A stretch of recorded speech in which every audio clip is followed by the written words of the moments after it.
there is an equal and opposite reaction. This is a very popular statement, and this is what your Newton's third law of motion. See here, I have written to every action there is an equal and opposite reaction. Actually, this law indicates your nature of force. Okay, first law gave you the conceptual definition of force. I mean the theoretical idea about force. Second law gave you the formula of force, that is F equal to mass into acceleration, or else you can say F equal to m dv by dt plus v dm by dt.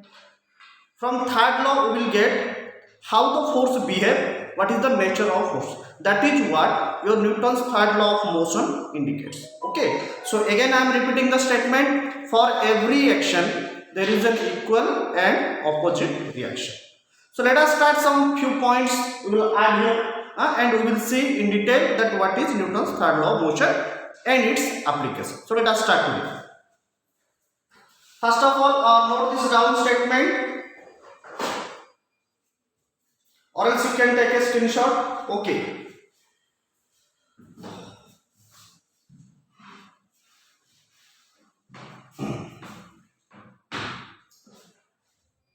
Newton's third law says force always exists in pair.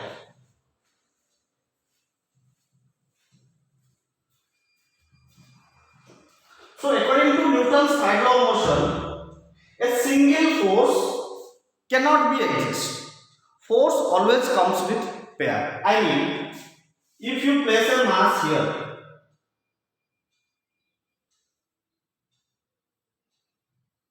let us say this is Earth, this is surface of Earth, and this is your mass. So now what is happening? Earth is attracting you with a force of mg, right? Similarly, this mass also will attract this surface with a force of mg. Now this m is the mass of this body, but this m will be the mass of Earth. So they always exist in pair, and one important thing is the both pair will have equal magnitude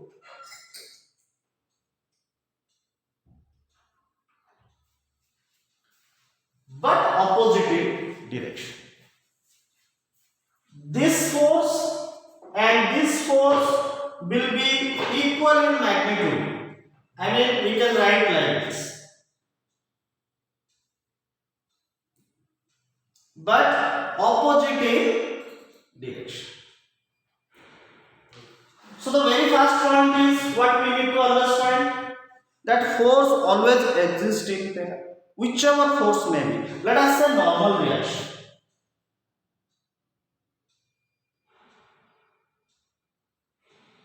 You know the surface exerting a normal reaction upon this body, and similarly this body exerts another normal reaction on this surface. Okay, they both are equal in magnitude. I mean, I can write mod of both m are equal, but you can see here they are opposite in direction. Is it? See, both have equal magnitude. I mean, the value will be equal, but the direction is opposite. Okay, so this is the very first point you need to remember. Force always comes in pair. Okay, now come to second point. Okay, first note this point, note it down or take a screenshot.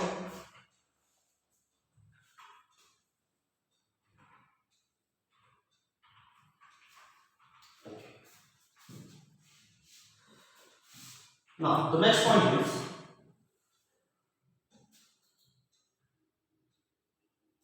pair forces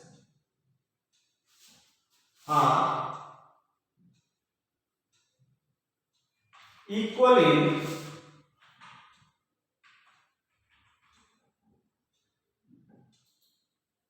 magnitude but opposite in direction.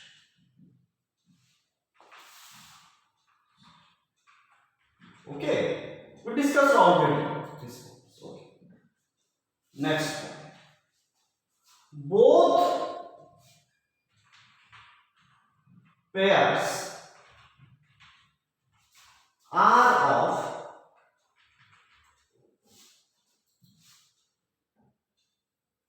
same nature. This is very important. I would like to underline this point. This is quite important.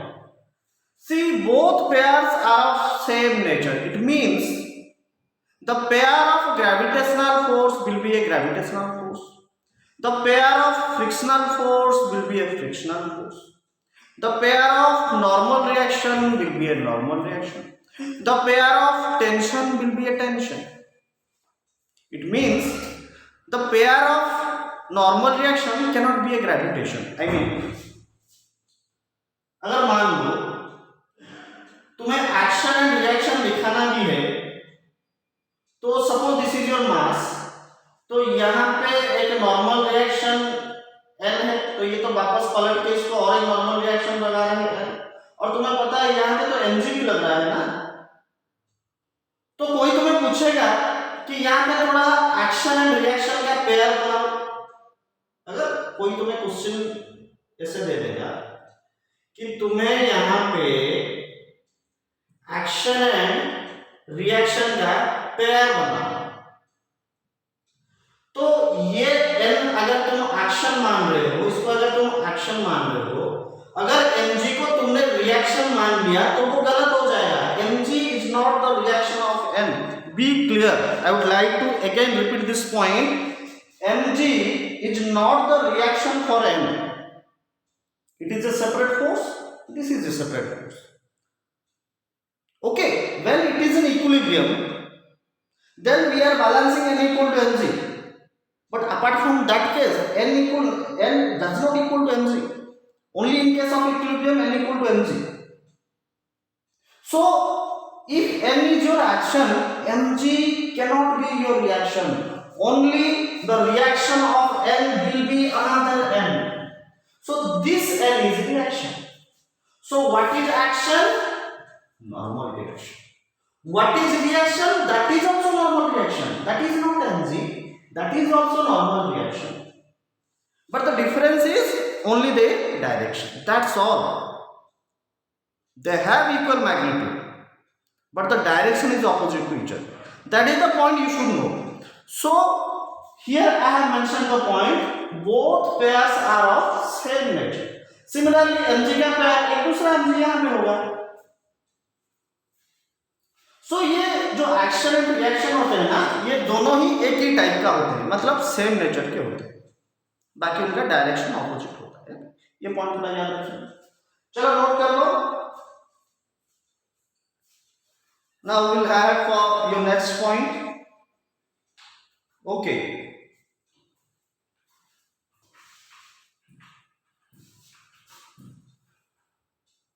Next.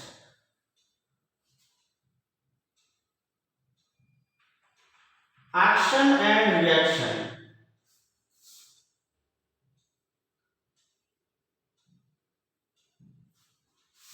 Act on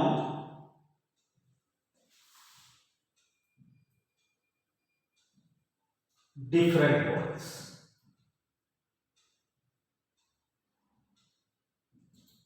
This point also equally important.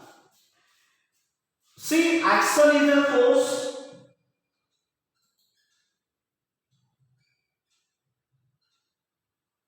Even your reaction is a force.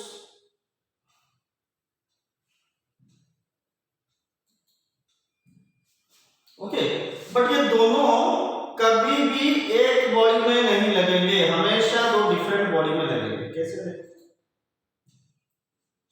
ये है तुम्हारा मास, surface अभी इसको एक normal reaction लगा रहा है, तो ये वाला जो नॉर्मल रिएक्शन है, चलो इसको मैं एक्शन मान लेता हूं. ये किसके ऊपर लगा हुआ है? ये बॉडी के ऊपर लगा हुआ है, लेकिन ये वापस पलट के जब इसको नॉर्मल रिएक्शन दे रहा है. अभी क्वेश्चन है, ये नॉर्मल रिएक्शन किस पर लगा है? बॉडी. ये नॉर्मल रिएक्शन कहां पे लग रहा है? ये अर्थ में लग रहा है. ये है पहला बॉडी, ये है दूसरा। दोनों देखो एक्शन एंड रिएक्शन अलग अलग बॉडी में, डिफरेंट बॉडी में लग रहे हैं। That is why I mention the point here, action and reaction act on different bodies. Note it down. Note this point. Action and reaction act on different bodies. Okay.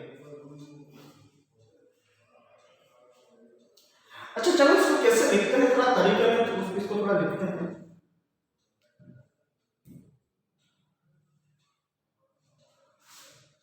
दोनों का magnitude equal है, so can I write action equal to reaction. तुम चाहो तो इसे force भी लिख सकते हो, action force and reaction force ऐसा भी लिखा जा सकता है, कोई दिक्कत नहीं। So your action is equal with reaction, लेकिन डायरेक्शन कैसे पता चलेगा? चलो आगे एक नेगेटिव साइन ले लेते हैं। ओके, ये नेगेटिव साइन कैसा इंडिकेशन है?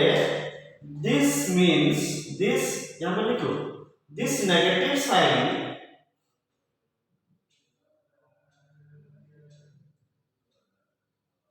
indicates that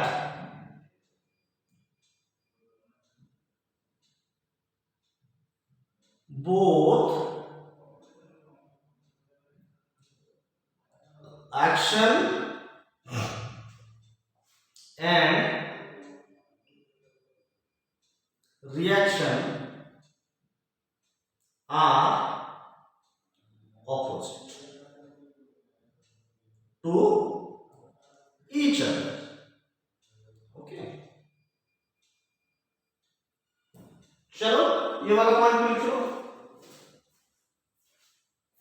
both action and reaction are opposite to each other. Okay, चले थोड़ा इसको वेक्टर फॉर्म में देखेंगे। इसको नोट कर लो थोड़ा, चाहो तो स्क्रीनशॉट भी ले लो। चलो इसको थोड़ा वेक्टर फॉर्म में देखेंगे थोड़ा। देखो मान लो यहां पे एक बॉडी है ए और यहां पे दूसरा बॉडी है बी। अब ये बॉडी मान लो ऐसे मूव कर रहा है इस तरफ, तो कुछ समय बाद आफ्टर टी टाइम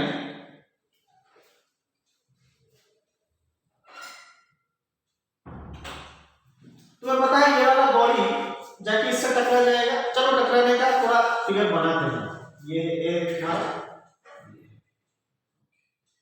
अभी देखो ये आपस में टकराएंगे, तो देखो इसको कैसे लिखा जाएगा न्यूटन थर्ड लॉ। अभी ये बॉडी जब इसको टकराएगा, ये इसके ऊपर एक फोर्स देगा जिसको मैं लिखूंगा, देखो F, नीचे लिखूंगा ए बी, यहां पे लिख लेता हूं F। इसको कैसे पढ़ा जाएगा? देखो force on A, force on A due to B. Okay, जब ये इसको एक फोर्स F ए बी देगा, तो according to Newton's third law of motion ये बॉडी वापस पलट के इसको एक फोर्स देगा जिसको हम बोलेंगे reaction, and that reaction is your FBA। Force किसके ऊपर अभी लग रहा है? बी के ऊपर। कौन डाल रहा है? ना ए डाल रहा है, तो यहां पर लिखो FBA। लिखने का तरीका कैसा है? Force on B due to A. चलो finally according to Newton third law of motion कैसे लिखा जाएगा? ना एक्शन इक्वल टू, अगर तुम्हारा FAB एक्शन है तो माइनस रिएक्शन, मतलब माइनस। ये तुम्हें बहुत हेल्प करने वाला है, इस एक्सप्रेशन को थोड़ा नोट कर लो, चाहो तो लर्न कर लो या फिर बाय हार्ट कर लो। ये वेक्टर फॉर्म में हम थोड़ा देखें उसको। चलो इसको थोड़ा ऐसे ही दे दो ना, वेक्टर साइन दे दो, फोर्स तो एक वैसे भी वेक्टर क्वांटिटी है। चलो ये सबको वेक्टर साइन में इंडिकेट करो। लिख लो थोड़ा, नोट करो। हो गया? चलो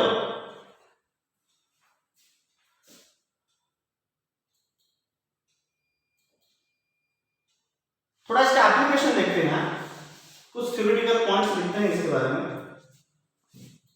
सवाल तो उसका उतना अच्छा सवाल नहीं बन पाता है सिर्फ न्यूटन के थर्ड लॉ ऑफ मोशन के ऊपर। मतलब जो भी इसका पॉसिबल सवाल हो सकता है तुम्हारा क्वेश्चन वगैरह, वो हम ऑलरेडी डिस्कशन कर चुके हैं। तुम्हारा सेकंड लॉ और थर्ड लॉ में इक्विलिब्रियम कंडीशंस वगैरह बताएंगे, तो उसमें ज्यादा कुछ बचा नहीं है। इसका हम एप्लीकेशन देखते हैं।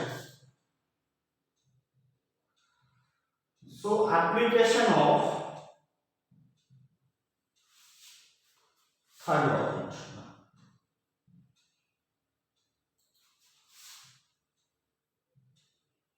मतलब बुक्स वगैरह में तुम्हारे पास जो भी टेक्स्ट बुक है उसमें बहुत सारा तुम्हें मिल जाएगा ये सब। चलो कुछ बेसिक सा मैं बहुत इजी वाला थोड़ा दिखा देता हूं तुम्हें, जैसे कि walking on ground.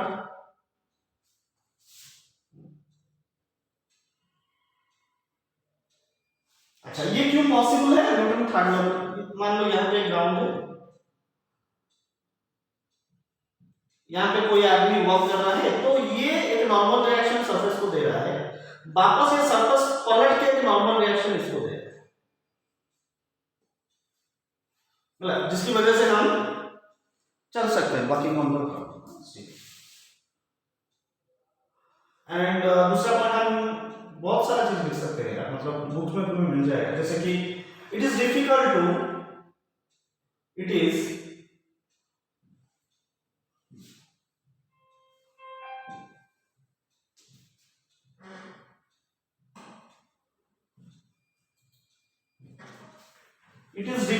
to walk in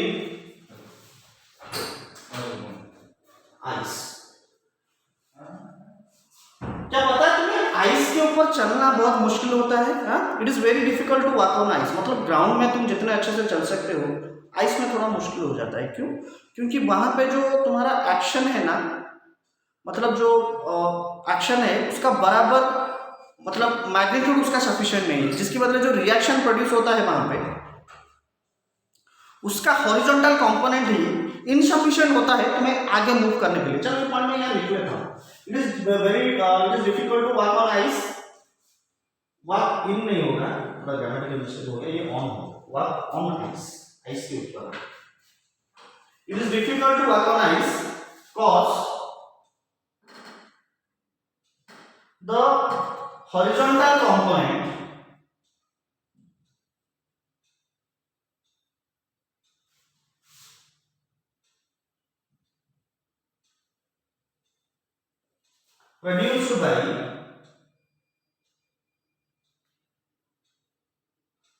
produced by reaction force is insufficient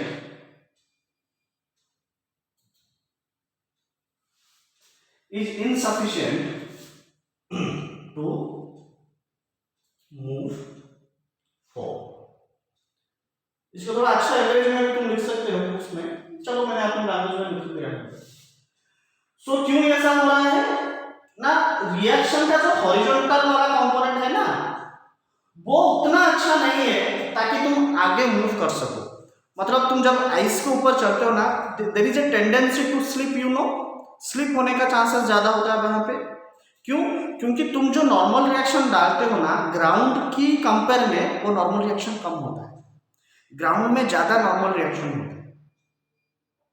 whereas in case of ice उतना नॉर्मल रिएक्शन प्रोड्यूस नहीं हो पाता है, मतलब उतना सफिशिएंट नहीं होता है वो मैग्नीट्यूड, वो वैल्यू उतना ज्यादा नहीं हो पाता है, ताकि वापस आइस तुम्हें पलट के उतना नॉर्मल रिएक्शन नहीं दे पाता है।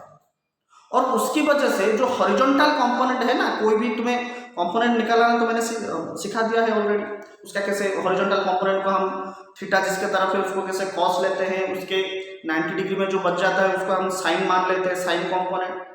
ओके, सो वहां पे जो हॉरिजॉन्टल कंपोनेंट बनता है ना, वो हमेशा स्ट्रॉन्गर होना चाहिए।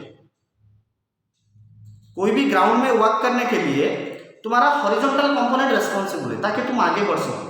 सो तुम्हें आगे बढ़ाने के लिए हॉरिजॉन्टल कंपोनेंट रेस्पॉन्सिबल है। लेकिन आइस सरफेस में होता क्या है, वहां पे उतना अच्छा हॉरिजॉन्टल कंपोनेंट प्रोड्यूस नहीं हो पाता, उसके बदले तुम आगे बढ़ना मुश्किल हो जाता है और स्लिप होने का चांसेस ज्यादा होता है। So this is what Newton's third law says. Okay, ये दोनों पॉइंट थोड़ा नोट कर लो।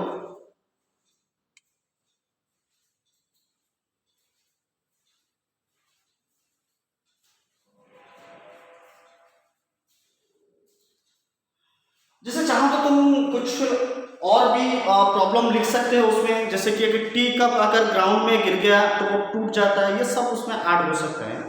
लेकिन ये हमारा मोटो नहीं है और ये ज्यादा सवाल में नहीं आता है। मान लो कभी कभार एक मार्क्स या टू मार्क्स में आ जाता है ये, तो ये पॉइंट थोड़ा देख लेना वहां पे ऑप्शन वगैरह।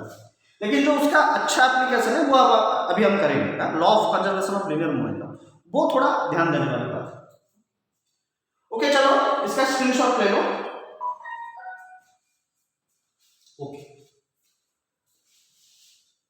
इसका जो सबसे बढ़िया एप्लीकेशन है वो है, ओके ये भी थोड़ा हेडिंग डाल लेते हैं, एप्लीकेशन करते हैं, एप्लीकेशन ऑफ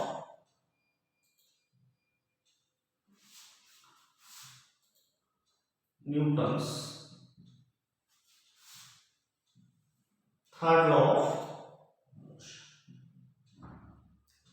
जिसके अंदर एक बढ़िया सवाल बनता है तुम्हारा, ये बहुत बढ़िया कॉन्सेप्ट है, जो कि है law of conservation of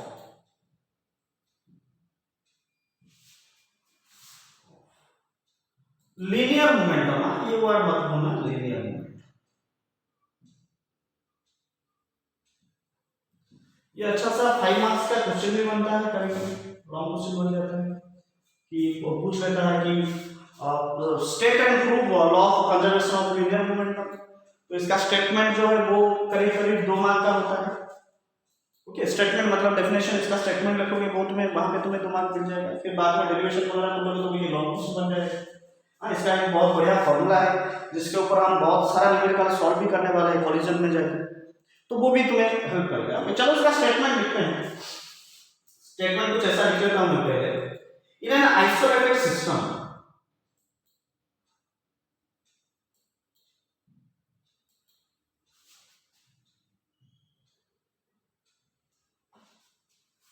in an isolated system, when two bodies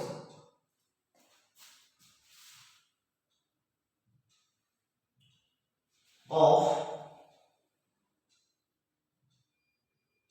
different masses, same भी हो सकता है, ऐसा दिक्कत नहीं,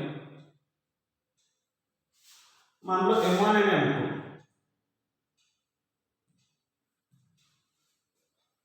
are moving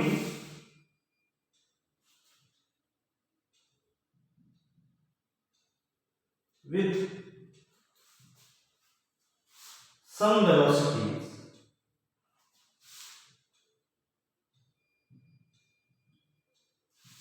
then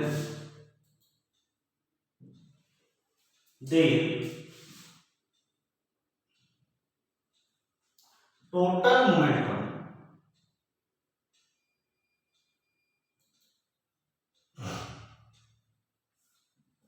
before collision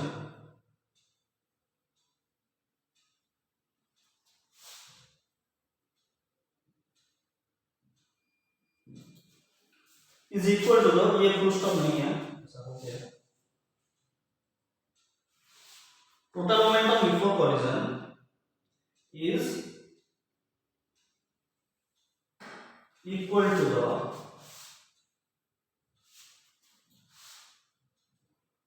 total momentum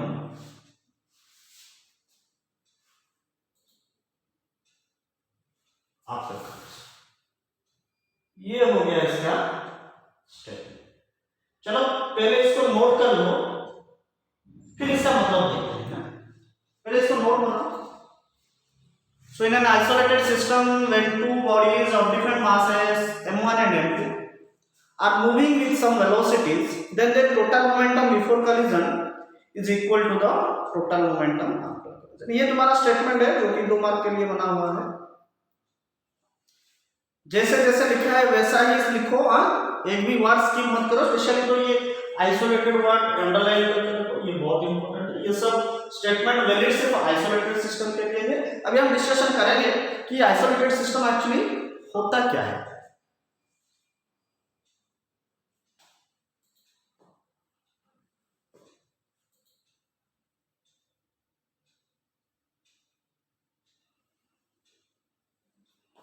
okay, चलो थोड़ा इसके बारे में डिस्कशन करते हैं।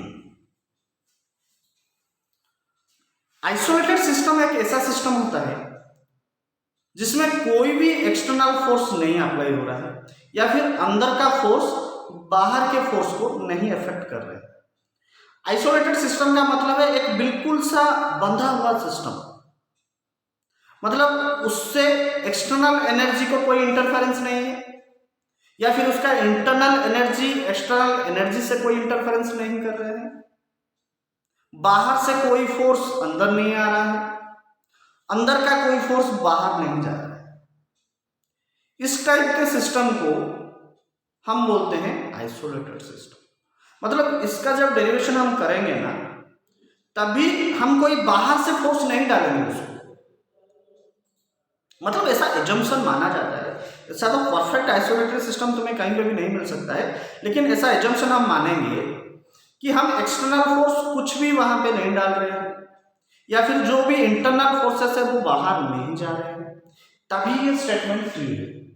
तभी तुम वहां पे कंजर्वेशन ऑफ मोमेंटम लगा सकते हो। ओके, ये जो कंजर्वेशन वाला चीज है ना, कंजर्वेशन का मतलब है कुछ वेस्ट नहीं हो रहा है, कुछ भी वेस्टेज नहीं हो रहा है हमारा, जो पहले था वो वापस जाके सेव हो गया, टोटली सेव हो गया है कहाँ पे, फाइनल कंडीशन। ओके, तो वहां इसलिए इसके लास्ट लाइन में हमने लिख लिया कि before collision is restored in after collision, मतलब यहाँ पे कुछ कॉलिजन होने वाला है। कॉलिजन का मतलब ऐसे तो जनरल में बोला जाता है कि दो चीज जब टकराएंगे उसको कॉलिजन बोलते हैं, लेकिन फिजिक्स में ऐसा नहीं है। फिजिक्स में कॉलिजन का मतलब है तुम्हारा कि अगर एक चीज का वेलोसिटी या फिर एक चीज का मोमेंटम अगर दूसरे चीज के मोमेंटम या फिर वेलोसिटी को अफेक्ट कर रहा है, तो इस चीज को हम फिजिक्स में बोलते हैं कॉलिजन।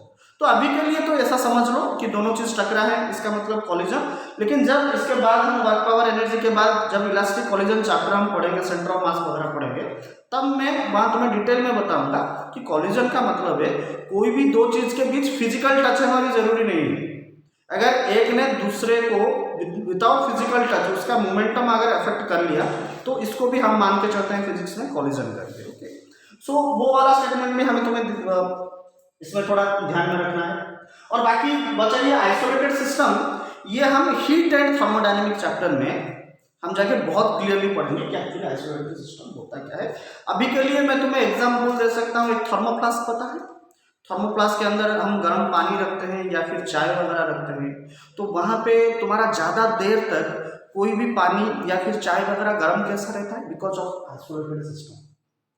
मतलब अंदर का हीट वो बाउंड्री क्रॉस करके थर्मोप्लास्ट का जो मटेरियल्स होता है वो बहुत डेलिकेट मटेरियल से बनाया जाता है। ओके, तो अंदर का जो चाय या फिर पानी का जो हीट रहता है ना, वो बाउंड्री क्रॉस करके बाहर नहीं जा सकता, या फिर जो बाहर का ठंड है वो अंदर नहीं आ सकता है।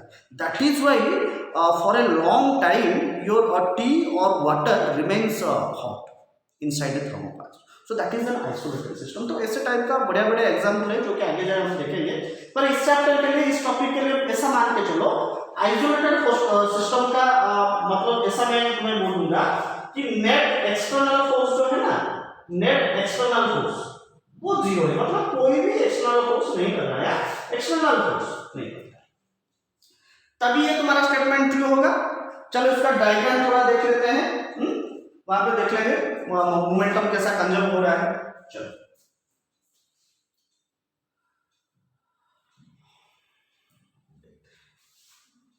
मान लो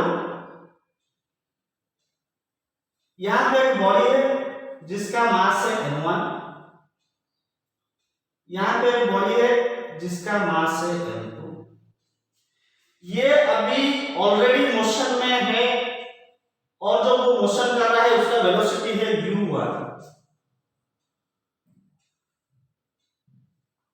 u1, और इसका वेलोसिटी है मान लो v1। मान सॉरी u2 मान, ऐसा मान सकते हो सिंबल कुछ भी, वैसा कोई जरूरी नहीं है लेकिन फिर भी अच्छा लगेगा था फॉर्मूला। तो m1 बॉडी का इनिशियल वेलोसिटी है u1 जो कि वो ऑलरेडी मोशन में है, और m2 बॉडी का वेलोसिटी है u2 ये भी ऑलरेडी मोशन में है।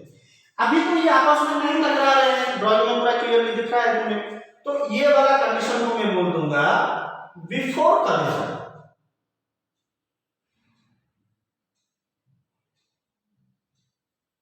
ओके, तो यहां पे बाउंड्री बना लेते हैं। हुआ क्या एक्चुअली कि ये जो u1 था ना ये ग्रेटर देन u2 था, इसका मतलब समझ रहे हो? This means the velocity of the first mass is greater than the velocity of the second mass. इसका मतलब है ये ज्यादा स्पीड से जा रहा है, ये थोड़ा कम स्पीड से जा रहा है। इसका मतलब क्या है ना, आफ्टर डेल्टा टी टाइम, कुछ समय बाद, और delta T is very small, मतलब बहुत कम समय, आफ्टर डेल्टा टी टाइम अगर पिछले वाले का स्पीड ज्यादा है तो कुछ देर बाद तो वो आके इसको टकरा जाएगा और यहाँ पे दोनों टकरा जाएंगे। ओके, यहाँ पे हो गया तुम्हारा कोलिजन। तो ये वाला कंडीशन को हम बोल देंगे ड्यूरिंग कोलिजन, मतलब कोलिजन के वक्त क्या हो रहा है। जब कोलिजन हो गया ना, चलो कुछ नाम दे देते हैं बॉडी को, इसको नाम दे देते हैं बॉडी ए, इसको नाम दे देते हैं बॉडी बी। तो जब ये दोनों चीज आपस में टकरा गए, ये जो बॉडी बी है ना ये इसके ऊपर एक फोर्स दे दिया, एक एक्शन बना दिया एफ ए बी। इसको कैसे पढ़ा जाएगा, मैंने ऑलरेडी सिखा चुका हूं कैसे। Force on A due to B, किसके ऊपर लग रहा है, ए के ऊपर, कौन लगा रहा है, बी लगा रहा है। तो according to Newton third law of motion ये वापस पलट के इसको एक फोर्स देगा और वो बन जाएगा तुम्हारा एफ बी। इतना तक तो क्लियर हो गया होगा। अब क्या होगा, कुछ देर बाद मान के चलो ये दोनों ऐसे सेपरेट हो गए। एक्चुअली दोनों यहाँ पे जगह नहीं है करके नहीं दिखेगा करके मैं यहाँ बना रहा हूँ, चलो यहाँ भी बनाना पड़ेगा। एक्चुअली दोनों सेम लाइन में रहेंगे, थोड़ा जगह नहीं है। ये तुम तीनों सेम साइज का बनाना, मेरे पास थोड़ा जगह कम बचा है करके कैसे बना रहा हूँ। तो मास तो चेंज नहीं होगा, टकराने के बाद मास तो वैसे भी सेम रहेगा, लेकिन वेलोसिटी अब बन जाएगा इसका v1, इसका v2।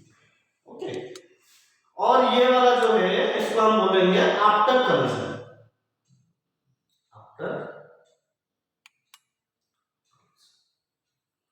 ओके, ये तीन वाले सिचुएशन को हम इंटरप्रेट करेंगे, तीनों सिचुएशन को हम इंटरप्रेट करेंगे और अकॉर्डिंग टू द स्टेटमेंट को हम एनालाइज करेंगे और एक फॉर्मूला बनाएंगे, एक रिजल्ट बनाएंगे। वो रिजल्ट कैसे आने वाला है मैं अभी से बता देता हूं, वो डेरिवेशन करके हम लाएंगे। वो रिजल्ट होगा m1u1 plus m2u2 equal to m1v1 plus m2।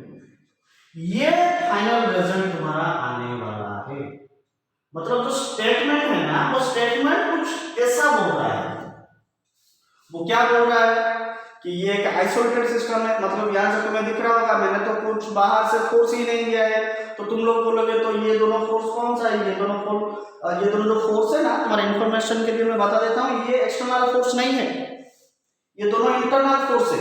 ये इसके ऊपर लगा रहा है, ये इसके ऊपर लगा रहा है, बाहर से कोई फोर्स कोई भी नहीं लगा रहा है, ये दोनों इंटरनल फोर्सेस है। ओके, सो पहले से ही मैंने लिख लिया था कि F net external equal to 0 isolated system में होता है, तो यहाँ पे कोई भी एक्सटर्नल फोर्स नहीं है और बाद में ऐसा कुछ बन जाता है फॉर्मूला। इसका मतलब यही है कि टोटल मोमेंटम बिफोर कोलिजन यहाँ पे आओ, बॉडी ए का मोमेंटम क्या है m1u1, बॉडी बी का मोमेंटम क्या है m2u2, दोनों को मिला दो क्या बन जाएगा m1u1 प्लस m2u2। क्या ये बन गया टोटल मोमेंटम बिफोर कोलिजन? जी हाँ। और क्या लिखा था मैंने, is equal to the total momentum after collision. After collision के बाद इसका वेलोसिटी चेंज हो जाता है, m1 का बन जाता है v1 और m2 का बन जाता है v2। तो यहाँ पे देखो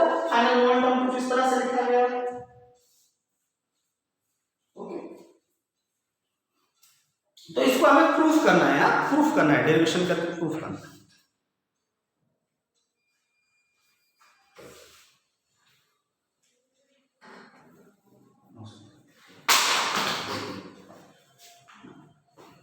এটা ঠিক টিল্ট ହେଇକି ରହିଗଲା କି ସାର୍ ପୁରା ପସନ୍ଦ ଦେଖାଯାଉନି ନେଇଗଲା ଖସିଗଲା ଖସିଗଲା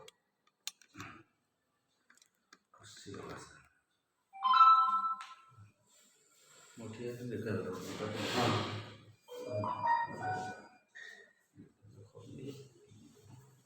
सो इसको नोट कर लो, थोड़ा स्क्रीनशॉट ले लो।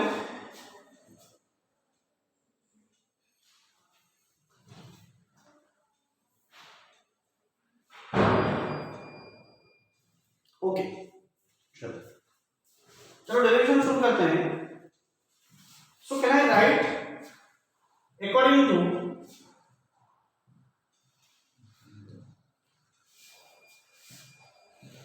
Newton's third law of motion,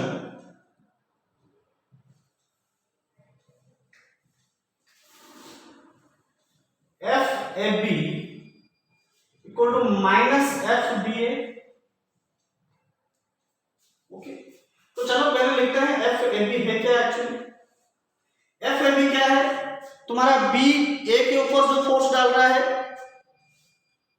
okay so FAB क्या हम ऐसे लिख सकते हैं, चेंज इन मोमेंटम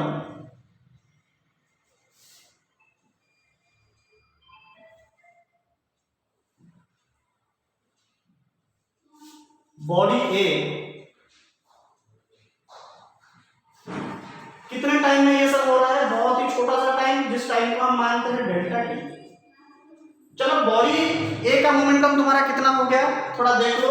इसका जो मास था इनिशियली m1 था और उस टाइम इसका वेलोसिटी था u1, राइट।